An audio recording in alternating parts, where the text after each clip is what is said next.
Setiap roh yang tidak mengaku Yesus tidak berasal dari Allah. Roh itu adalah roh antikristus.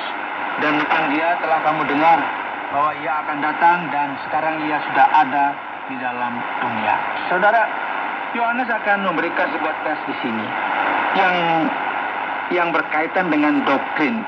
Ya, setiap orang yang memang merupakan milik Allah, nggak hanya harus melewati tes persaudaraan, tes etika, ya, namun juga tak kalah penting ya melewati tes apa? Doktrin. Jadi apa yang terjadi dengan para bidat ini yang hanya mengakibatkan masalah dan mengacaukan orang-orang pada masa itu? Mereka ini adalah orang-orang yang menyangkali penjelmaan Kristus. Mereka berkata bahwa Yesus nggak datang secara fisik, nggak menjelma menjadi manusia di dunia, karena filosofi yang mempengaruhi cara berpikir mereka ini adalah bahwa benda-benda merupakan inti dari segala kejahatan, akar dari segala yang jahat. Segala dosa merupakan hasil dari hal-hal fisik. Secara konsekuen, mereka percaya bahwa Yesus merupakan makhluk ilahi dan makhluk yang diterangi yang nggak perlu datang ke dunia dalam daging dan darah, dalam tubuh, karena semua ini akan menjadi cikal bakal dari segala yang jahat. Oleh sebab itu, cara pikir yang kacau ini dan aneh ini yang menyangkali penjelmaan Kristus di tengah-tengah kita, yang secara jelas menyangkali kebenaran akan kebangkitan Kristus. Di sini Yohanes mengatakan, ya, ini adalah roh antikristus. Tidak ada seorang pun yang bisa menjadi orang Kristen yang sejati dan yang menyangkal doktrin yang mendasar akan iman ini. Ada banyak orang di sana yang memiliki kasih dalam hati mereka dengan maksud terbaik, dan terkadang mereka juga merupakan orang yang jujur dan tulus, namun nggak berarti bahwa mereka sedang berjalan dalam jalan yang benar. Oleh sebab itu Yohanes berkata, perhatikan ini, hai anak-anakku, janganlah kalian sepakat dengan hal ini. Yesus adalah Yesus sebagaimana yang dikatakan dalam Alkitab. Dan benar sekali juga bahwa ketika kita masuk ke dalam hal ini lebih dalam lagi, perhatikan ayat 14, dan kami telah melihat dan bersaksi bahwa Bapa telah mengutus anaknya menjadi juru selamat dunia. Barang siapa mengaku bahwa Yesus adalah anak Allah, Allah tetap berada di dalam dia dan dia di dalam Allah. Kita telah mengenal dan telah percaya akan kasih Allah kepada kita. Allah adalah kasih. Dan barang siapa yang tetap berada di dalam kasih, dia tetap berada di dalam Allah dan Allah di dalam dia. Mari kita perhatikan bagaimana bagian ini memberikan penekanan bahwa Yesus datang ke dunia dalam darah dan daging. Ia bangkit dari kematian. Penjelmaan dan kebangkitannya adalah benar. Dan Yesus memang adalah 100% ilahi. Ia lahir di dunia ini dan hidup di antara kita, dan ia adalah 100% manusia. Dan pada saat yang bersamaan, ia adalah 100% ilahi.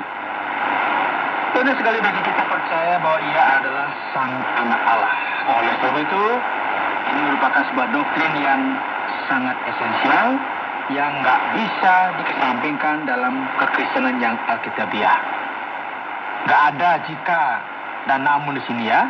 Jadi penting sekali bagi kita melewati tes-tes iman ini dan memberikannya dan mengaplikasikannya kepada setiap kelompok Kristen yang kita temui di luar sana. Penting sekali bagi kita diuji dan terbukti supaya kita yakin bahwa kita mengerjakan kehendak Allah. Nah, di sisi lain, di tengah segala tes dan pembuktian ini, Yohanes juga menjelaskan kepada kita sesuatu yang sangat indah dalam bagian akhir dari surat ini. Pertama-tama ia berbicara mengenai kasih, yang merupakan dasar akan segala sesuatu. Tidak ada seorang pun yang akan memiliki doktrin dan etika yang benar tanpa terlebih dahulu memahami esensi dari Injil. Dan esensi dari kasih ini sangat jelas dijelaskan dalam bagian ini. Yohanes berkata bahwa kita hanya mengenal Allah oleh karena kasih-Nya. Karena Allah adalah kasih. Allah telah menyatakan kasih-Nya kepada kita dengan mengirimkan anak tunggalnya ke dunia ini, supaya melalui dia kita akan memiliki kehidupan.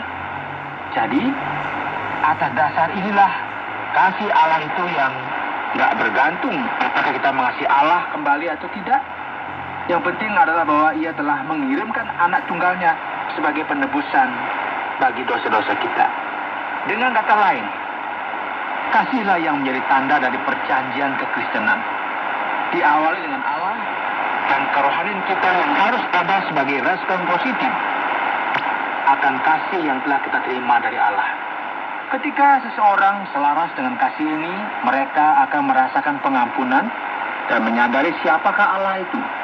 Mereka akan dibebaskan dari segala macam tuduhan yang aneh dan hal-hal yang gak perlu yang mengganggu mereka.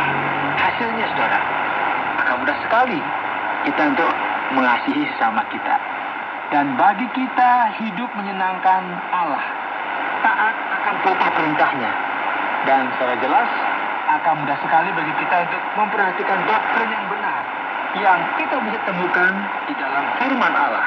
Karena kita tersentuh dan digerakkan oleh kasih yang luar biasa yang berasal dari Allah. Jadi sekarang ada hal lain yang akan mengejutkan kita dalam tes pembuktian ini, yaitu bahwa kita memiliki sebuah keyakinan yang luar biasa. Terlepas dari para tenaga sesat ini, konflik dan kompilasi ini, kita senantiasa berkemenangan dalam jaminan yang Kristus berikan. Ini merupakan sesuatu yang sangat luar biasa. Dan sekarang, jika kita memperhatikan apa yang tertulis dalam pertama Yohanes pasal 5 ayat 4 dikatakan bersama. Sebab semua yang lahir dari Allah mengalahkan dunia. Dan inilah kemenangan yang mengalahkan dunia, iman kita. Siapakah yang mengalahkan dunia selain daripada dia yang percaya bahwa Yesus adalah anak Allah? Coba kita perhatikan betapa luar biasanya hal ini. Ya, ini merupakan sebuah surat yang sangat luar biasa. Dalam surat ini kita akan menemukan sebuah harapan yang luar biasa. Kita bisa mempercayai bahwa Allah akan senantiasa ada di sana bagi kita. Dan kita akan senantiasa berkemenangan di dalam Dia.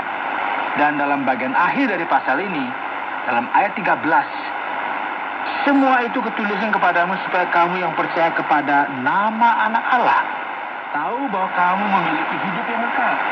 Dan inilah keberanian percaya kita kepadanya, yaitu bahwa Ia mengabulkan doa kita jikalau kita meminta sesuatu kepadanya menurut kehendaknya.